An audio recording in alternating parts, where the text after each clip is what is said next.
Bukannya. Bismillahirrahmanirrahim. Assalamualaikum warahmatullahi wabarakatuh.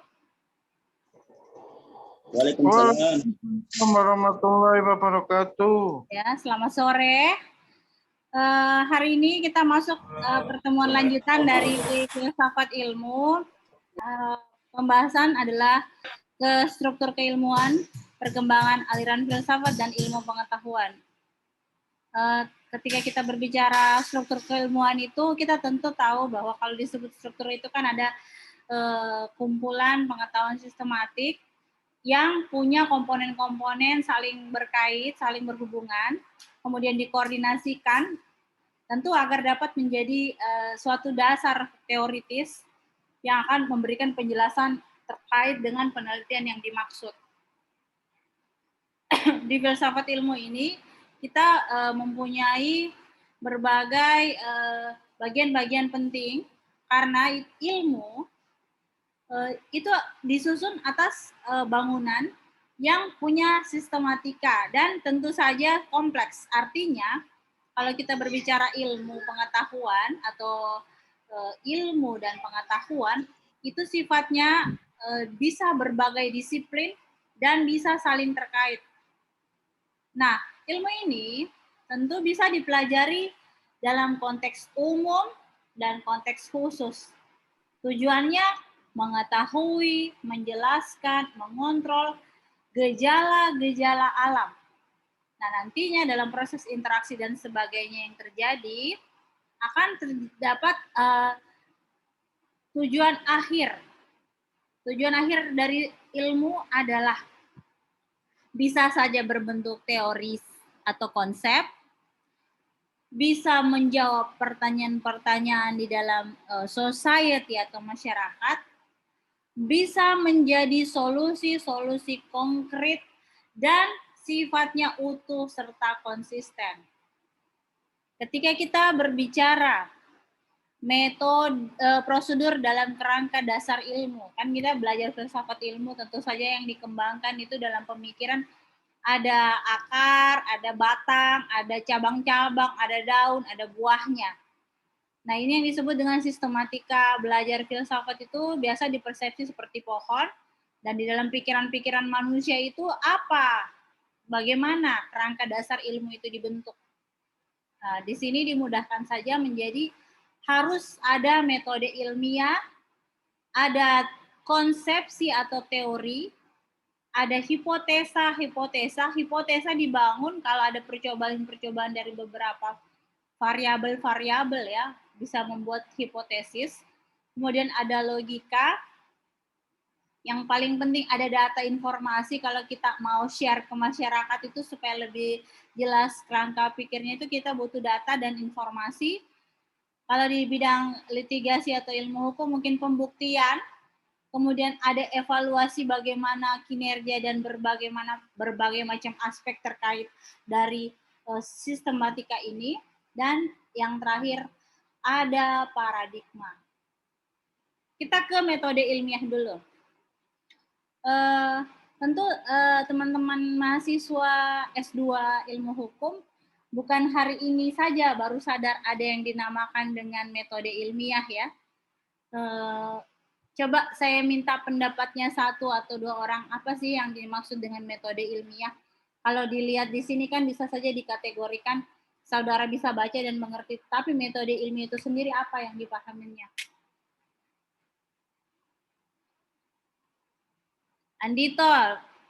Andito ini gambar atau orang? Oh, orang. Biasa kan foto ya. Silakan. Apa yang saudara pahami terkait metode ilmiah? Yang saya pahami terkait metode ilmiah adalah serangkaian cara atau mekanisme yang dilakukan guna untuk mengungkap suatu pemecahan terkait suatu penelitian. Itu aja, Bu. Baik, ada lagi mungkin yang mau tambahkan? Apa sih itu metode ilmiah? Bagaimana cara prosedur dari metode ilmiah itu bekerja? Kenapa disebut metode ilmiah penting kalau di dunia perguruan tinggi, baik di level strata 1, strata 2, strata 3, karena ini nanti menentukan basic ilmu kita mau meneliti apa, apakah datanya bersifat kualitatif, apakah bersifat kuantitatif, apakah dia pakai penelitian lapangan, apakah dia hanya penelitian pustaka, itu yang disebut metode. Nanti sifatnya dia akan sistematis. Karena dia ada kategori ilmiah, maka dia punya prosedur. Prosedur ini ditentukan oleh para peneliti dan ilmuwan. Kalau mahasiswa mau buat tesis kan, untuk di level S2 itu kan dia disebut peneliti. Dia membuat metodenya, caranya, memilih. Jadi yang pilihkan tesisnya mau selesai seperti apa sebenarnya bukan dosennya, dia sendiri harusnya, karena dia yang tahu. Oh, saya dapat isunya ini.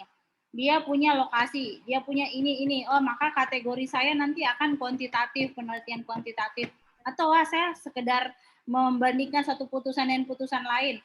Saya nyaman dengan itu, berarti saya akan memakai metode menggunakan bahasa-bahasa verbal. Bahasa verbal ini yang disebut dengan kualitatif. Nah, yang paling pertama dan utama di dalam menyusun metode ilmiah adalah identifikasi masalah. Ya, yang biasanya disebutkan kalau di latar belakang penelitian itu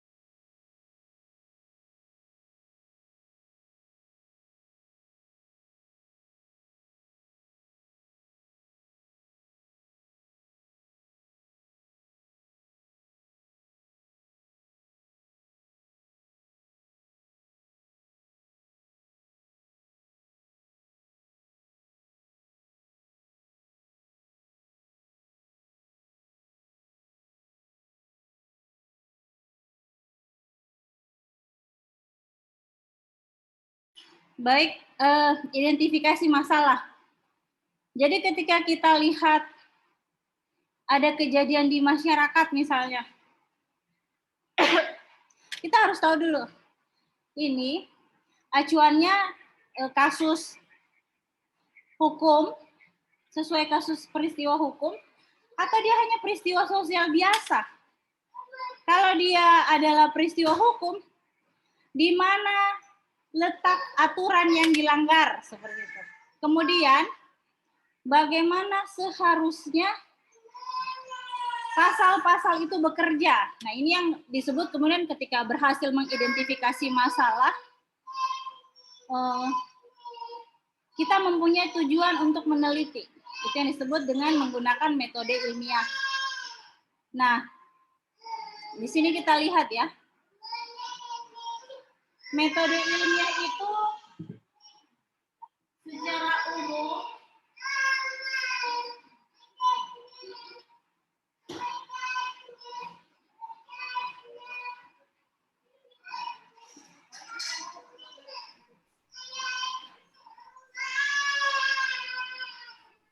metode ilmiah itu ada dari analisis, sintesis, deduksi, dan induksi. Nah, apa bedanya? Di sini kan kita bisa baca saja.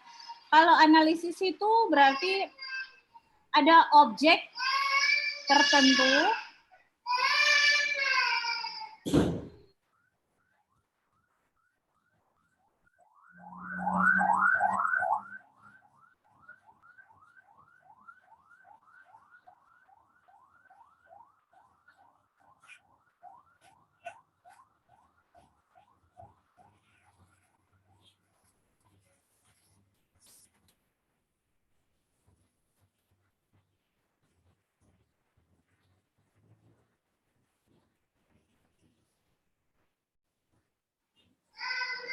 metode analisis itu adalah metode yang memilah-milah antara pengertian yang satu dengan yang lain. Kalau sintesis itu lebih kepada cara penanganan terhadap suatu objek dan menggabungkan pengertian yang satu dengan yang lainnya. Ini biasa disebut dengan ada tesa, ada antitesa, kemudian baru sintesa. Salah satu contoh misalnya, tesanya ibu, antitesanya itu bapak. Maka sintesanya apa? Anak, seperti itu. Ini kalau mudahnya ya, jadi ada tesa, lawan dari tesa, antitesa, kemudian sintesa ini adalah perpaduan keduanya. Kemudian ada juga yang disebut dengan metode deduksi, cara penanganan terhadap sesuatu objek dengan jalan menarik kesimpulan hal-hal yang bersifat umum ke hal-hal yang bersifat khusus. Nah, kemudian lawan dari deduksi adalah induksi, metode induksi. Cara penanganan terhadap suatu objek dengan jalan menarik kesimpulan. Maaf, ini terbalik ya, saya salah menyusun. Hal-hal yang bersifat umum, khusus, ke hal-hal yang bersifat umum. Itu yang disebut dengan induksi. Sebelum kita lanjut, mungkin ada yang tahu bagaimana cara menarik kesimpulan menggunakan metode 4 ini, analisis, sintesis, deduksi, dan induksi. Ada yang pernah menggunakan metode penarikan kesimpulan, deduksi misalnya? Waktu S1, ada yang pernah S1 hukum kan?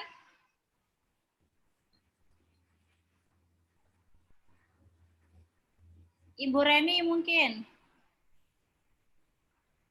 sambil kerja. Pak Andito, ada Andito SH ini, berarti dari sarjana hukum ini.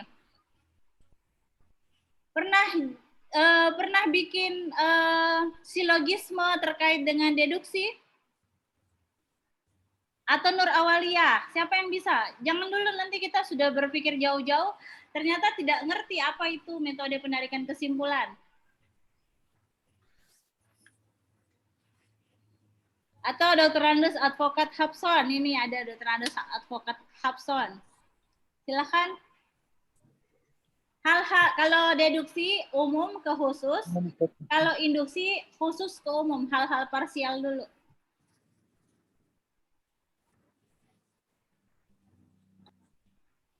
Dibuka dulu mikrofonnya Pak Dr. Andes Advokat Hapson. Oke. Misalnya contoh dari khusus ke umum. 1 hektar sawah menghasilkan 6 ton gabah. Dari situlah diurai kenapa dapat produksi massal bagus. Jadi misalnya pupuknya sekian, menggunakan obat sekian, benih sekian, dan lain seterusnya. Jadi dari hasil dulu kita baru kepada cara kerja. Kalau di pertanian, kira-kira begitu benar. Oke, berarti kalimat penulisnya adalah semua hasil panen. Ya tadi mohon diulangi tadi, semua hasil panen. Semua 1 hektar sawah didapat sejumlah besar sawah, begitu ya. Kalau kita pakai deduksi, katanya harus dari umum. Maka pakai kata yang jumlah, sekelompok, seperti itu. Iya. Ya. Jadi dari hasil yang bagus ini diurailah, dibuatlah metriknya. Apa yang membuat hasil maksimum? Misalnya pupuk, pengobatan, benih, lahan, pengairan, dan seterusnya. Nah ya, terima kasih contohnya Bapak Dr. Andes Advokat Hapson.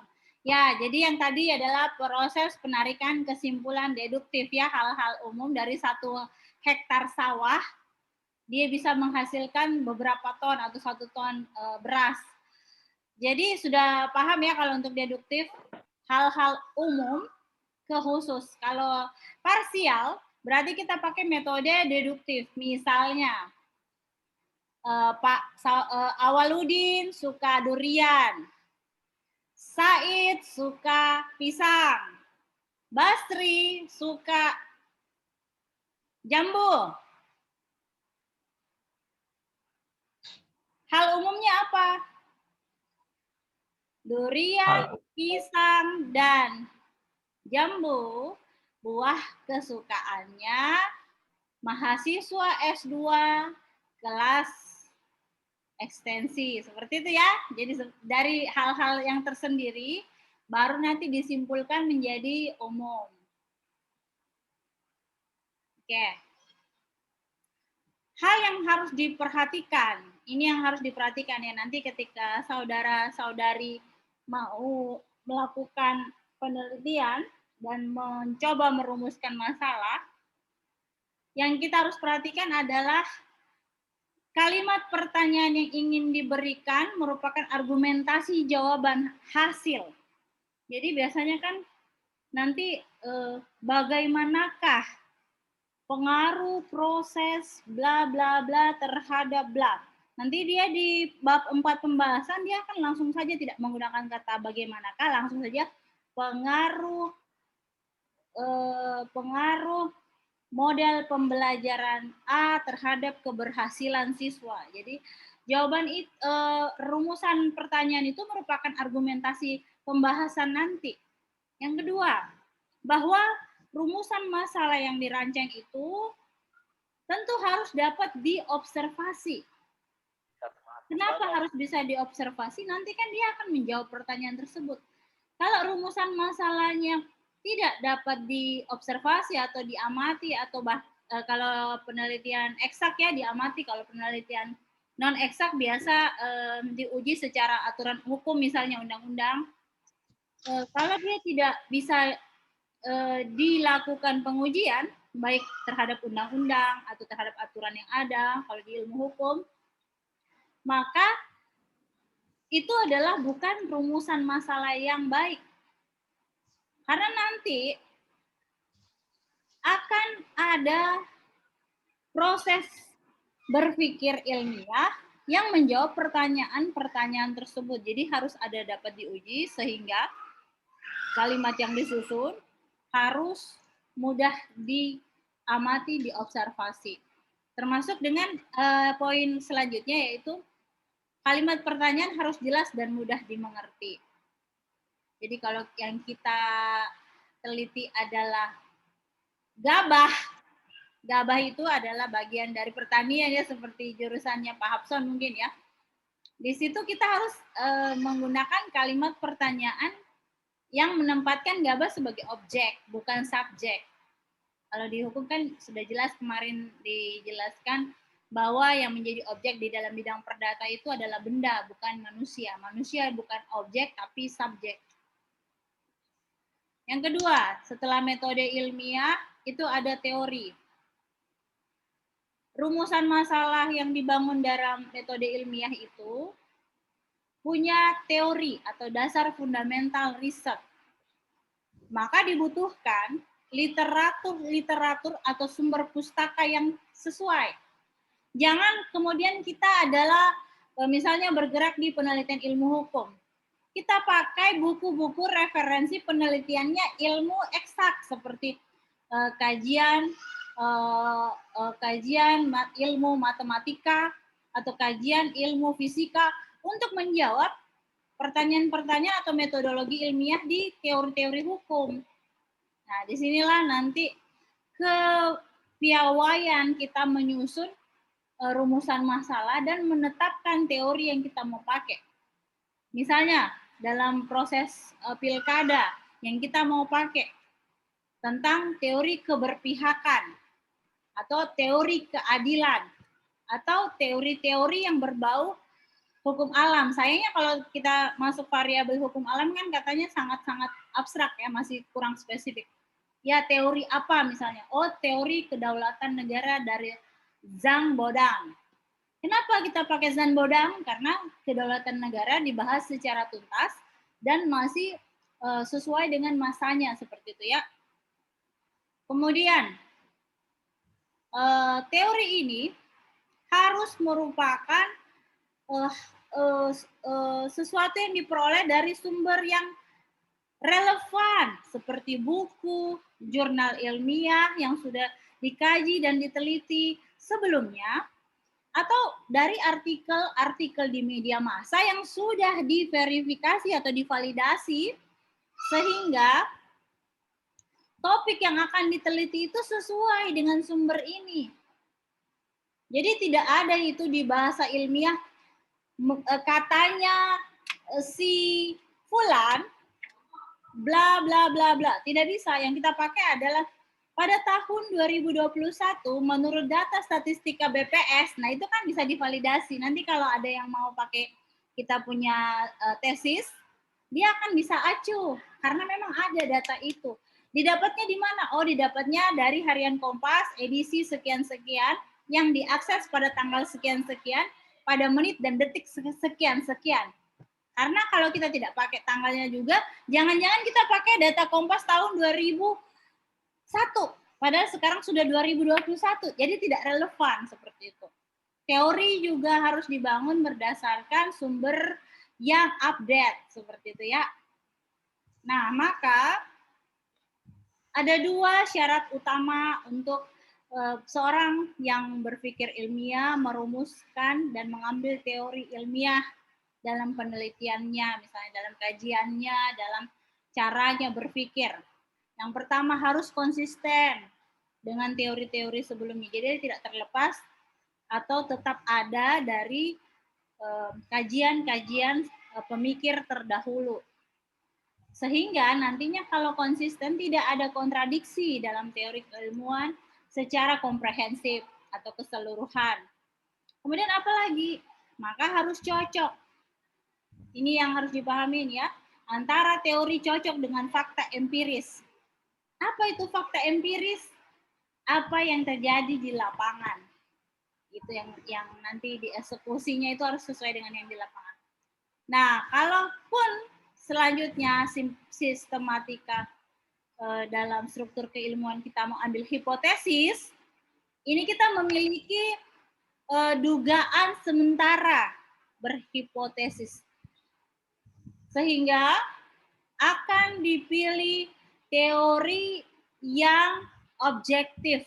Objektif ini dalam arti cukup bisa terukur, sangat bisa netral, tidak berpihak pada satu atau dua variabel lain.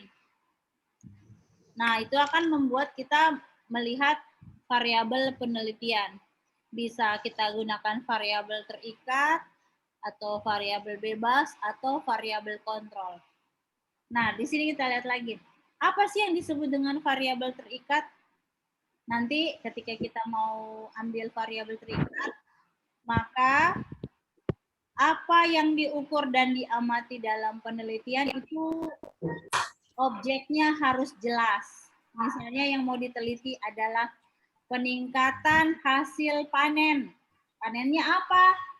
Ubi kah? Gabah kah? Atau apa? Misalnya seperti itu untuk orang pertanian. Kalau untuk orang ada profesi lain selain hukum di sini? Sosial misalnya, ilmu sosial dari konteks ilmu pemerintahan. Yang mau diteliti apa? Strukturalnya, substansi peraturan kebijakannya, atau regulasinya, atau ketaatan menaati aturan. Itu juga adalah variabel yang harus ditentukan kalau mau masuk kategori variabel terikat. Nah, kalau variabel bebas bagaimana? Ya suka-sukanya peneliti mungkin ya. Kalian mau setiap peneliti mau ambil, saya mau pakai satu bicara tentang negara, yang kedua saya mau berbicara tentang individu, yang ketiga saya misalnya ada 3 rumusan masalah, yang ketiga saya mau bicara tentang produk. Ya itu disebut bisa saja variabel bebas. Nah, kemudian ada variabel kontrol. Jadi ini dari awal sampai akhir hanya menggunakan satu bahan yang akan diteliti dan konsisten. Misalnya, dari awal mau meneliti tikus. Tikusnya harus tikus putih. Itu yang disebut variabel kontrolnya, berarti bukan tikus biasa atau tikus sawah, tapi tikus putih misalnya. Dan tikus putihnya juga punya syarat. kontrolnya harus bla bla bla bla. Itu yang disebut dengan variabel kontrol. Nah, ini yang paling utama. Logika. Di struktur keilmuan itu kita mengenal struktur keempat, yaitu logika. Oke, siapa yang bisa berargumentasi apa ini logika? Saya mau tarik nafas sedikit dulu. Basri mungkin? Saya, Bu. Oh, siapa ini? Saya, Bu. Ya, silakan sebutkan namanya. Saya coba, Bu. Siapa? Saya, Bu. Reni.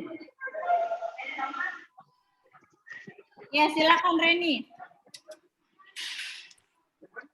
Logika adalah pertimbangan atau akal pikiran atau asumsi teoritis yang merupakan sumber nilai. Misalnya?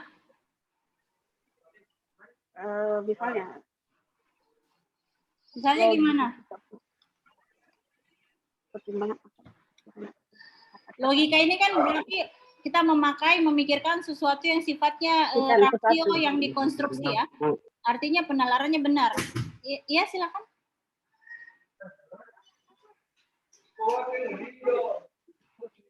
Misalnya apa, Reni?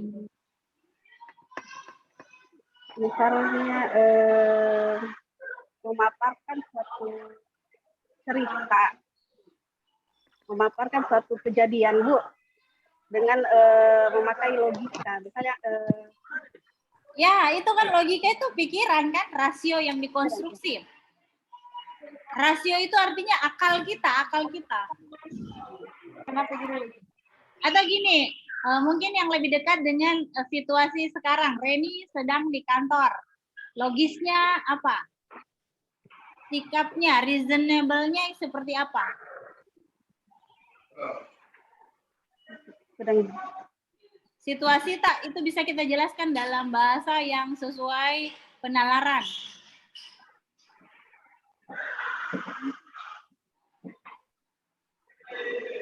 Secara logika, Reni, misalnya begini ya.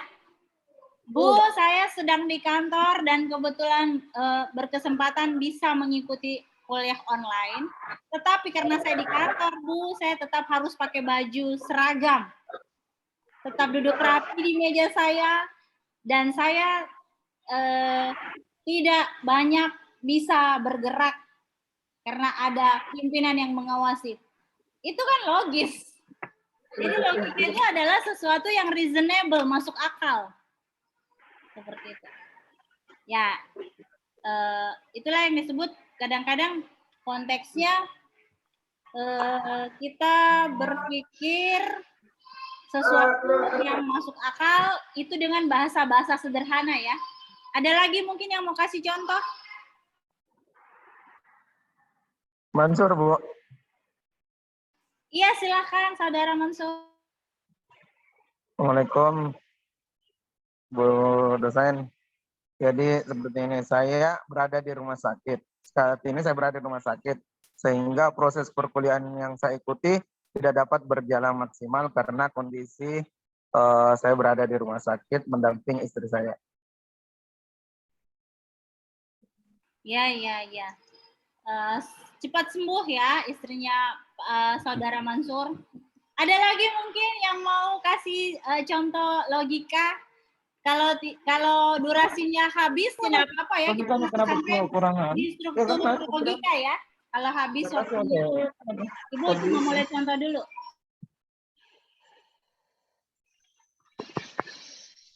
Silakan, selain Reni dan Mansur, mungkin ada lagi.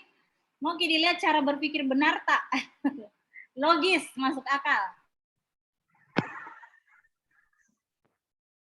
Tadi saya sudah dapat pandangan dari Bapak Dr. Andus Advokat Hapson, Saudara Reni, Saudara Mansur. Kita punya kurang lebih 18 orang di dalam kelas ini. Apakah tidak ada lagi yang bisa memberikan reasonable atau sesuatu yang masuk akal?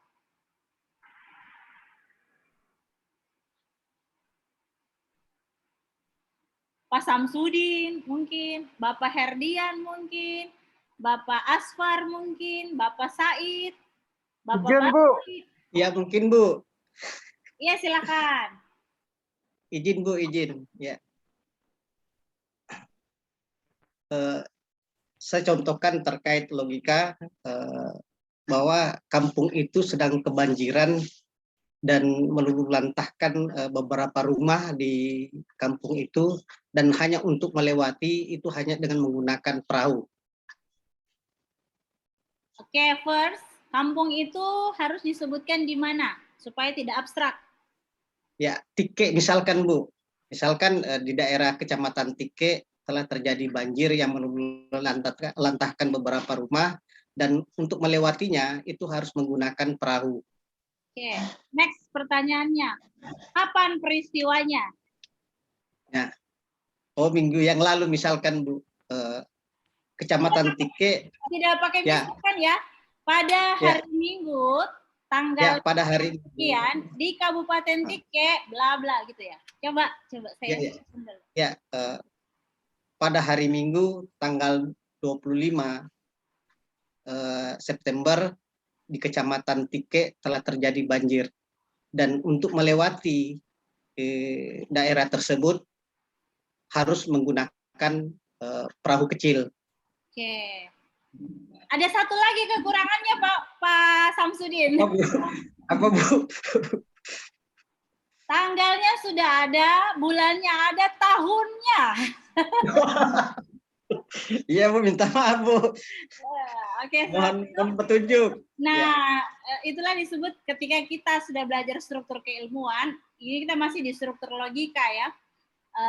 Seharusnya berikutnya ketika kita mendapatkan data atau informasi dari orang lain, kita itu sudah harus memikirkan apakah ini layak kita share ulang atau tidak. Karena kalau informasi yang masuk tidak lengkap tanggal, kejadian, peristiwa, di mana, kapan, siapa, dan mengapa, atau kalau orang jurnalis itu kenal 5W tambah 1H, what, when, where, why, how. Kalau tidak lengkap itunya jangan di-share. Karena perbedaan antara orang yang belajar di ilmu di strata 1, strata 2, perguruan tinggi tentu berbeda dengan orang yang di awam. Kalau orang awam, dia bicara semaunya, it's okay. Tapi kalau orang sudah belajar di S1, S2, dan dia tidak bisa mengklasifikasi informasi dan dia sebarkan, maka agak diragukan waktu itu dia jangan-jangan dia banyak mencontek waktu dia sekolah.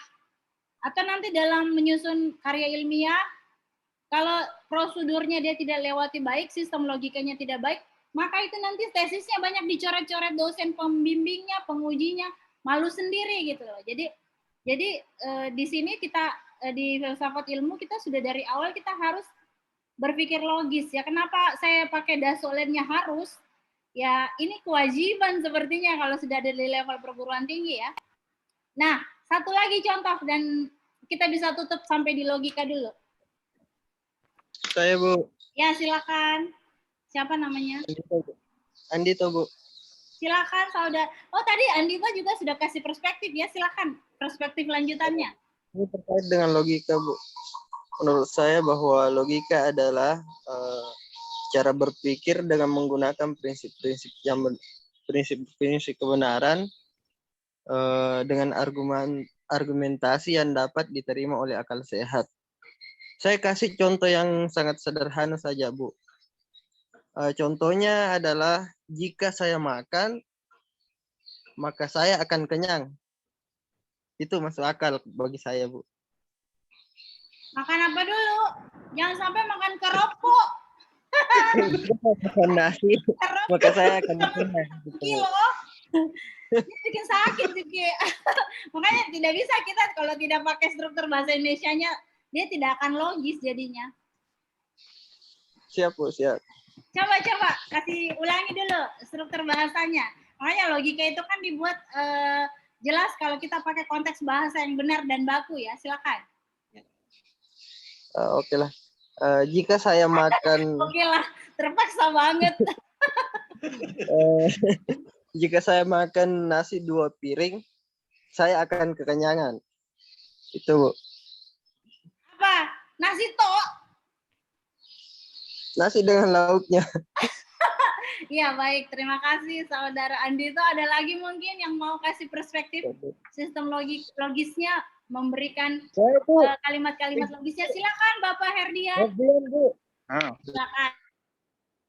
pada hari Selasa tanggal 14 November telah terjadi kecelakaan di tol Jombang yang menyebabkan Vanessa Angel dan suaminya meninggal dunia.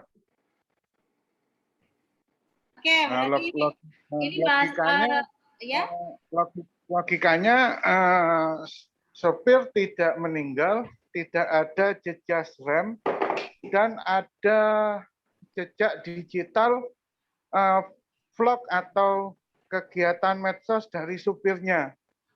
Logika yang bisa diambil, logisnya bahwa besar kemungkinan supir itu mengendarai kendaraan dengan kecepatan tinggi dan tidak fokus sehingga terjadi kecelakaan. Mungkin gitu, Bu. Sebenarnya panjang dan ini adalah kaidah jurnalisme ya yang dibacakan.